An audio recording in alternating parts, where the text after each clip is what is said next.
আসসালামু আলাইকুম প্রিয় বন্ধুরা, সবাই কেমন আছেন? আশা করি সবাই ভালো আছেন।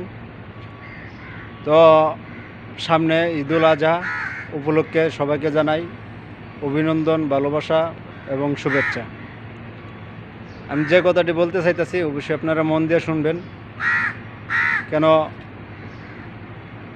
আমরা প্রবাসী, আমাদের মনের মতো তো দুঃখ আছে, তাই দুঃখটা আপনার সাথে আমরা শেয়ার করব।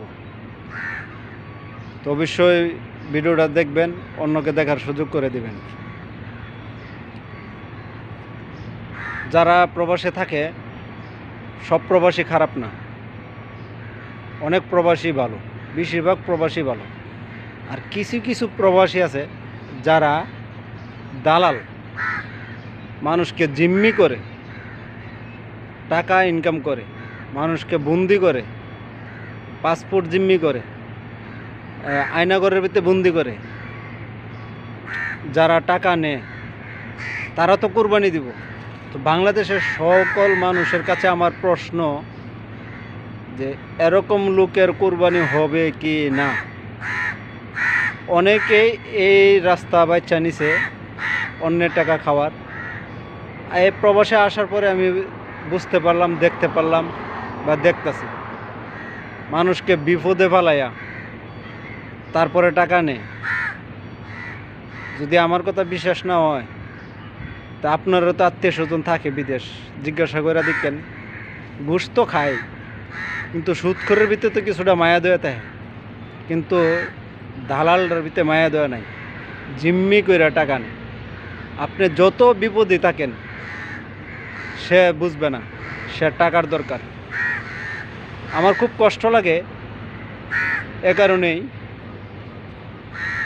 যে তারও তো পরিবার আছে, আমরাও তো পরিবার আছে, সবারই তো পরিবার চাইরা প্রবাসে আসে। তো প্রত্যেকটা প্রবাসী ঋণগ্রস্ত হইয়া তারপরে দেশ ত্যাগ কইরা প্রবাসে আসে। প্রবাসে আসার পরে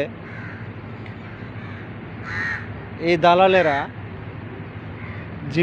জিম্মি কইরা টাকা নেয়। কীভাবে নিবে আপনি বুঝতেও পারবেন না, আবার বুঝাও যায়। আর বেশিরভাগই জিম্মি করে টাকা নেয়। তো সব কিছু কথা তো আর ভিডিওতে বলা যায় না, অনেক সমস্যা আছে। কারণ আমরাও তো প্রবাসে আছি, দালালরাও তো থাকে, তো সব কিছু তো আর প্রকাশ করা যায় না। নাম তো প্রশ্নই ওঠে না, নাম প্রকাশ করলে আরও বেশি সমস্যা। তো এ কারণে আমি বললাম, বাংলাদেশের সকল মানুষের কাছে আমার প্রশ্ন, যারা এরকমভাবে জিম্মি করে টাকা নেয় তারাও তো আত্মীয় স্বজন আছে, এবং তারা যে কুরবানি দিবে, কুরবানি হবে কি না আপনাদের কাছে প্রশ্ন রেখে গেলাম। হালাল টাকা দিয়ে করতেছে না হারাম টাকা দিয়ে করতেছে? তো সবাই ভালো থাকবেন, সুস্থ থাকবেন। আল্লাহ হাফেজ। আমিলি।